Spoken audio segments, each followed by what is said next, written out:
Unfortunately, we see quite a bit of cleanup, and I think we're at this for a few days.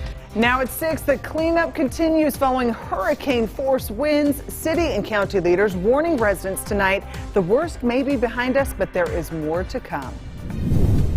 Plus, those wicked winds wreaking havoc in the north, amping up for round 2. On top of that, cold air has settled in. What to expect in Utah's most accurate forecast. The branch fell and I was rubbing against the window, so I rushed outside my husband. We were trying to hold back the tree from falling on the window. And as many as 1,000 trees could be down or damaged in Salt Lake City alone today. We survey the damage from the wild windstorm. Live from Utah's first TV station, ABC4 News at 6 starts now. Good evening, I'm Glenn Mills. And I'm Emily Flores. Thank you for joining us here at ABC4 News at 6 o'clock. We are tracking those torrential wind events, the damage, the cleanup, and what comes next. So you can tell from this live look outside our studio that the winds are still not settled, even at this hour.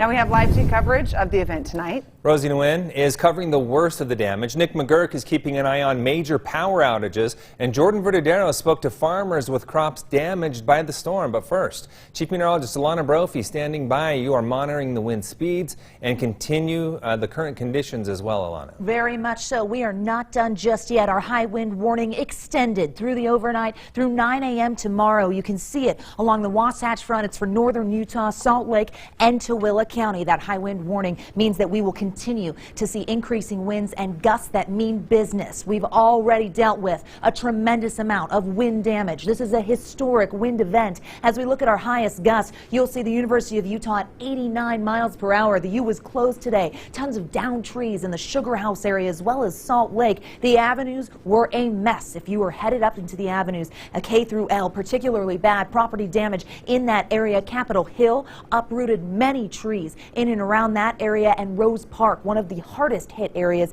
dealing with power outages and downed trees. We move further north and we see North Salt Lake and Woods Cross dealing with those fallen branches as well as those gusts. And as we look towards Bountiful and Centerville, 50-mile-per-hour plus winds there in Bountiful. The Centerville number at 76, 99 miles per hour there in Farmington. Highest wind gusts of the day. We had problems on Legacy Parkway. We saw toppled semis. As a result, we moved through Fruit Heights, Kaysville, and even into Ogden, where we had school closures as a result of the wind today. We are not done. Current wind gusts holding on, and as we head into tonight, we will see increasing wind speeds in northern Utah. So 50-mile-per-hour wind gusts from North Ogden all the way down to Canyon Rim. We're going to break down the timeline of those gusts and what to expect in the way of cold getting into my full forecast. Glenn, Emily, back to you. Lana, thank you. Viewers in Salt Lake City have been sending us images of the damage all day long, like this one of a fallen tree absolutely demolishing the sidewalk.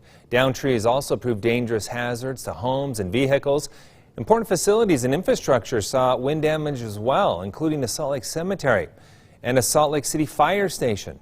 Salt Lake City Mayor Aaron Mendenhall says they had hundreds, if not thousands, of trees damaged or downed by this storm.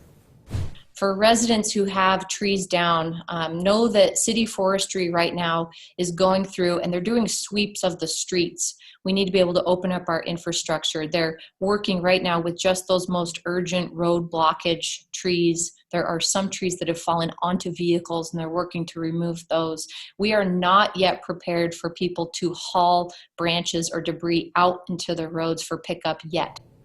Mayor Mendenhall says they will inform residents when they do have the capacity to process the extra debris. If you do live in Salt Lake City, you can report damage on a form at slc.gov. Salt Lake City declaring a state of emergency to respond to the fallout from this severe wind. Salt Lake County, however, has not yet committed to an emergency status, but county leaders try to impress upon all of us that the danger has not passed. These are potentially hurricane force winds. So again, please understand that this event is not over. Even though the wind may die for a short period of time, it is expected to come back and it will continue for the next few hours. The county is also warning residents to stay away from downed power lines, watch for flying debris, and do not call 911 unless you have an emergency. If you have some extra green waste to dispose of after this storm, Mayor Jenny Wilson says you will be able to do that for free at the county landfill starting Friday. Well, hundreds of thousands of residents woke up this morning to the damage and the destruction right outside of their window. We've seen so many of those images already, all from the sustained, powerful wind gusts along the Wasatch Front. Our ABC4 Rosie Nguyen joining us live from downtown Salt Lake City after patrolling the damage all day today. And Rosie, there are some telling images out there.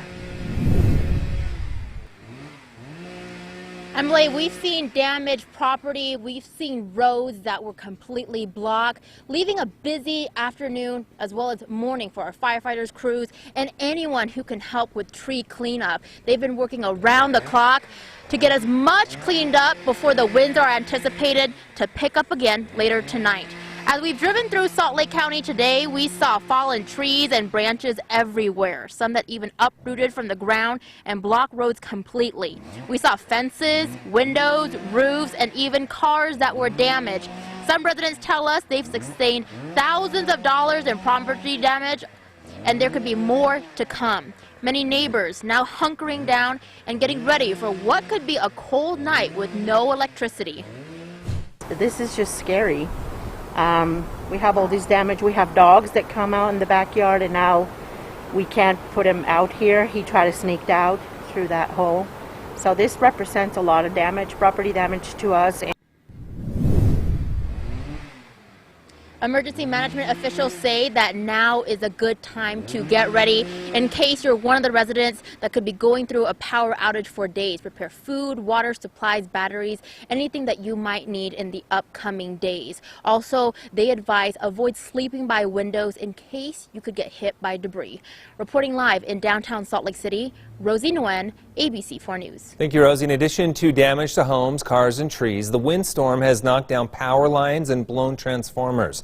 At one point, more than 180,000 people in Utah did not have power. Now, here's a look at the map of the current number of Rocky Mountain Power customers without power tonight. Currently, about 160,000 people are without power. Rocky Mountain Power warns that some of these outages could last for days. ABC4's Nick McGurk continuing our team coverage tonight from Davis County, where crews are working to restore the power there. Nick. Well, Glenn, I want to give you a couple updates. We were just driving through town here in Centerville. None of the gas stations are open. The power's out there, so simple gas fill-ups, not happening here. You want to know about when the power's coming back? How about in the 6 o'clock hour in a neighborhood here in Centerville, looking at a power pole just hanging over a yard right there. That's certainly not a comforting sight for folks here in this Centerville neighborhood. I've talked to some of them, and yes, they are out of power as well. A general estimate statewide, 48 to 72 hours before you get power back. Crews are working all hands on deck. We're told, as Glenn said, some 180,000 people without power today because of this storm. And of course, Centerville was hit especially hard. There were 80-mile-per-hour winds here. The mayor issued a emergency declaration. And so we asked Rocky Mountain Power for specifics on when are folks going to get electricity back, not only in their businesses, but in their homes. Right here, it looks like that they're replacing a pole. So some have reported that they had power out for an hour this morning and it's back on, and some it's going to be prolonged. It just depends on the nature of the outage. But again, what we're looking at is, because in some areas it's not safe to attempt restoration efforts yet, that would put customers in a situation where there's going to be a prolonged outage because we're waiting for that sustained wind and wind gusting to stop, so it's safe for our crews. All right, let's take a live look here. Obviously, folks going about their lives. This guy is next to a tree that fell in his yard. That's just next door to where we saw that power pole down. And we know we've been showing you images of this all day, but there's another tree uprooted in a yard across the street. So certainly there's a lot to talk about after those 80-mile-per-hour winds. This afternoon, the winds sort of subsided, but later, last 20 minutes or so, we've been seeing some kind of spotty gusts. We know more winds are on the way. Centerville's actually saying, do not clean this stuff up yet. We do not want you to clean these up until the winds move through again and everything can be assessed. So certainly a lot to come potentially, and that's the warning to residents here in Centerville. Reporting live, I'm Nick McGurk, ABC4 News. All right, thank you, Nick. Well, staying in northern Utah, the winds tore through neighborhoods in Weber and Davis counties as well. Viewers who say they live near Ogden Junior High sent us these images of downed trees that crashed to the back end of the white SUV. In Bountiful, a large tree ripped up by the roots fell on this roof, and emergency officials there in Davis County are warning residents to stay inside. We are recommending that people still stay home. The forecast is that the wind is going to come back to us in a heavy way again. These images just don't get old, right? Well, Davis County plans to set up drop-off locations for residents to dispose of downed vegetation and say they will make that announcement tomorrow afternoon. Schools throughout Utah canceled classes today because of the severe winds and power outages. Students in Salt Lake County were supposed to start school for the first day of class today. That would be in the Salt Lake City School District, but classes were canceled today and Wednesday. All Davis schools in Davis County closing today. Cache School District closed at least 8 schools and delayed the start for others. Also, Ogden and Weber school districts closing today. Weber State University and the University of Utah canceled classes. Salt Lake Community College campuses near the airport and at Library Square are closed until further notice. We have a complete list of school closures for you on our website, abc4.com. Well, farmers are dealing with the after effects of the windstorm and are preparing for the damage anticipated yet again tonight. ABC4's Northern Utah correspondent Jordan Verdadero spoke to the farmers on their losses.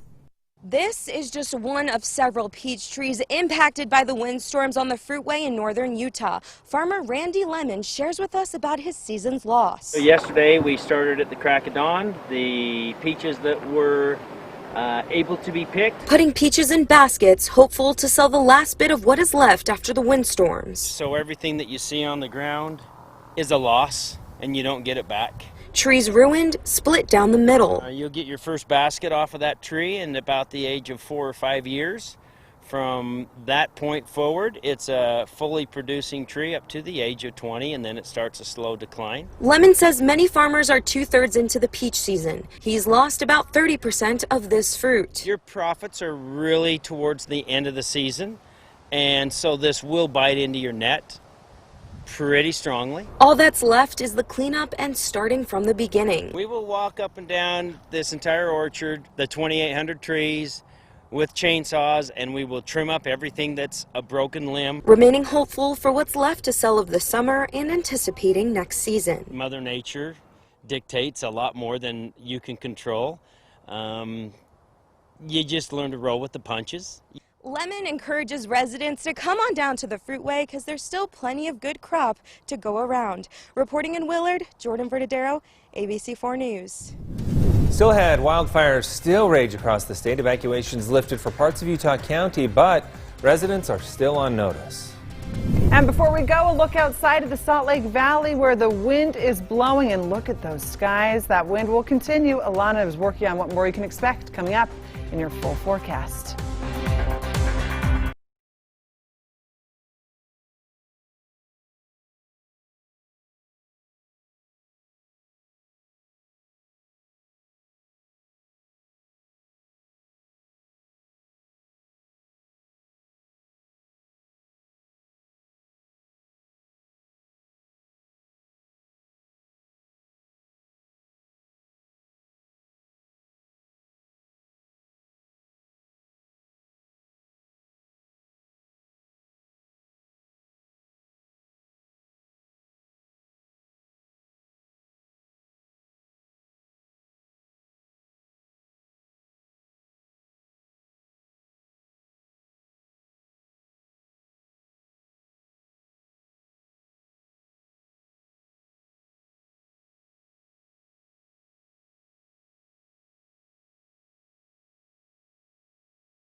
You're watching ABC4 News with Emily Flores, Glenn Mills, and Alana Brophy.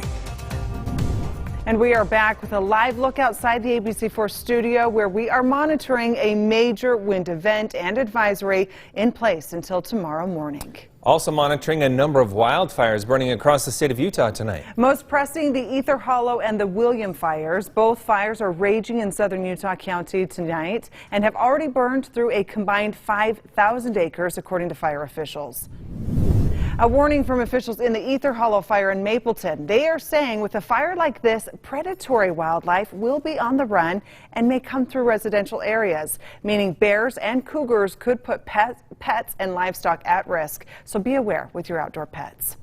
And the Williams fire has burned through nearly 4,000 acres. It is only 18% contained this evening. Monopole Road is now closed at this time, and fire investigators are saying that target shooting is to blame. Officials also reminding people to not fly drones in the area impacted.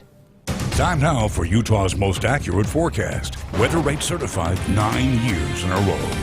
Boy, that wind coming in with a vengeance today, and we just don't see that often around here. No, we don't. And thinking of more to come, Chief Meteorologist Alana Brophy joining us with a full forecast on what we should expect. Alana. Hi, guys. A historic wind event that rivals the 2011 event. Northern Utah getting ready for round 2. We look at this Levi Taylor time lapse. This is in northern Utah where you see the winds whipping around, but watch those storm clouds as they move toward the valley. And we know that we've got some storm clouds out there. We started to see a little bit of sunshine, but the wind can be very deceptive.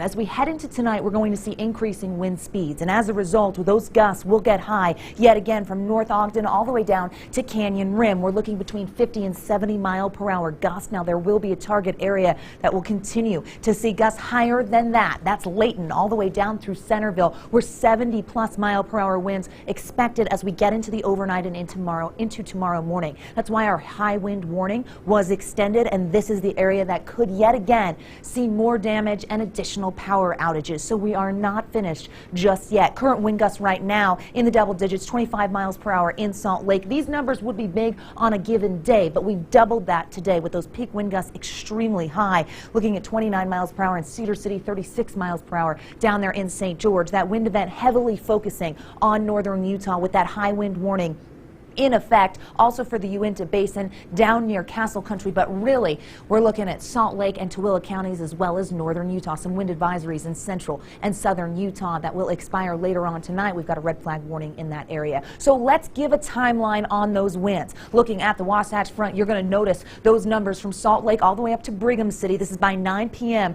We've got gusts in the 40 to 50 mile per hour range. We get through and closer to midnight and into the early morning hours. Watch Farmington, Centerville, and Bountiful with 60 mile per hour canyon wind gusts. So we know we're not done just yet. As we get through the rest of Wednesday morning, we see those numbers continuing to increase on the higher end, upper 60s, low 70 mile per hour wind gusts, and then we start to decrease, but we won't see those winds relax until late morning, which is why that warning holds. Temperatures are in the 50s. Hello, cold air. Boy, do they mean business. Huge 24-hour temperature change. We're 42 degrees colder than where we were at this point yesterday.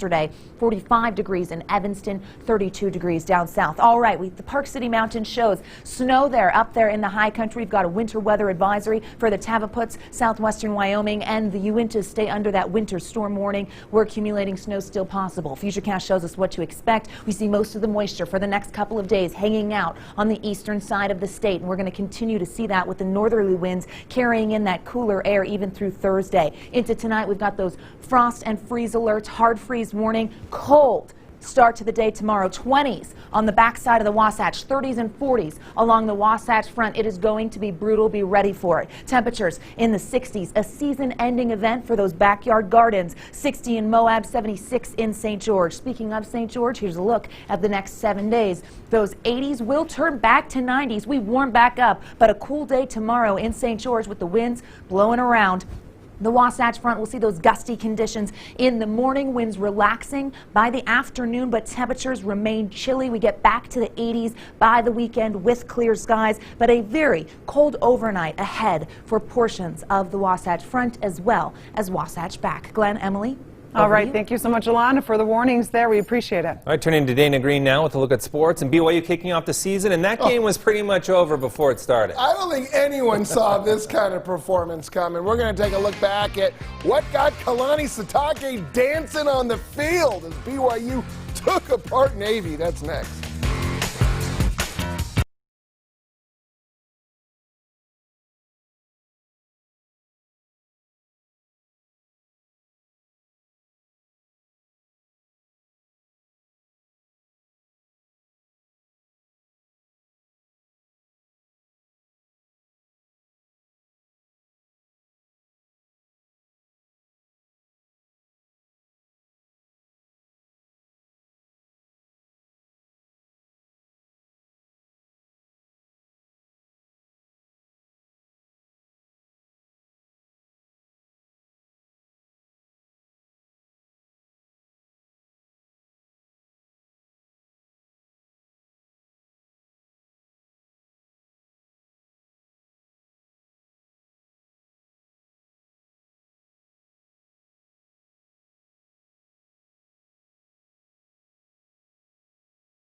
Time now for ABC4 News Sports with Dana Green. For a team that didn't even know if it would have a season just last month, BYU looked as dominant as they ever had in a 55-3 blowout over Navy last night. That's their largest margin of victory over an FBS team in 11 years. It was as dominating an effort as you'll ever see. Well, our guys, they played out of their minds tonight, and it was just a great sight to see. BYU scored on 9 of its 11 possessions, outgained Navy 580-149. This isn't Wagner or Idaho State we're talking about. Navy was a top 25 team last year. Seeing this, it's kind of come full circle for us, coming up from the offseason, seeing all the work everyone's done and see everyone execute. And, that's the number one thing we said. We're gonna come out here. We know our game plan. We're going to execute. And if we do it, then, this would be the result. On offense, BYU racked up 301 yards rushing as Tyler Algier and Lopini Katoa averaged almost 9 yards a carry. The lanes that the O-line was opening up for us to run the ball through was amazing. Like, we could run wherever we wanted, really. So I think big credit to the O-line. They just opened the game up for us. On defense, the Cougars completely shut down a Navy rushing attack that was #1 in the nation last season. Very disciplined play. It was a matter of stepping the right way and being able to just be really sound on the D-line. Well, we were confident in who we had on the field, that, whatever they threw at us, we were going to rally to. And so playing behind guys like Kairos, makes it easy. And the Cougars didn't let the lack of atmosphere affect them at all. You know, initially it was pretty surreal, and then that first drive, when you're running out, you're like, okay, there's no cheering, there's no nothing, there's no fans, it's pretty quiet. But after that first drive, it really subsides, and you realize that at the end of the day, even despite crowd noise, it's just you and the boys out there, and that's really what you're focused on. Another reason why BYU played so well was they were just grateful to be on the field. Their attitude of appreciation and just gratitude to be here. You know, they feel really fortunate to play this game, and they showed it. Through the, the uncertainty, we didn't know if we're playing, our schedule got flipped around, like that didn't slow us down at all. And the way the Cougars played, we may see a lot more of this the rest of the season. Listen, I told the guys that, I'm going to be myself, man. I'm going to have fun. I've got to be a positive leader as head coach.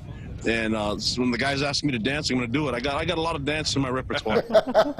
I dig the moves. Now, BYU announced today they're going to allow 6,000 fans for home games this season. Tickets will be distributed to season ticket holders on a points system. And Rudy Gobert named to the NBA All-Defensive First Team for the 4th straight year. I'll have more on that coming up. Just kind of a formality at this point, right? They should just name the team after him. Congrats to him. Thank you, Dana. All right, a final look at the forecast, Alana. Frosty overnight ahead for the Wasatch Front. Temperatures in the upper 30s, low 40s. Winds continuing to increase as we get into the overnight. North Ogden to Canyon Rim. Gusty conditions over 50 miles per hour. Even worse, Centerville to Ogden.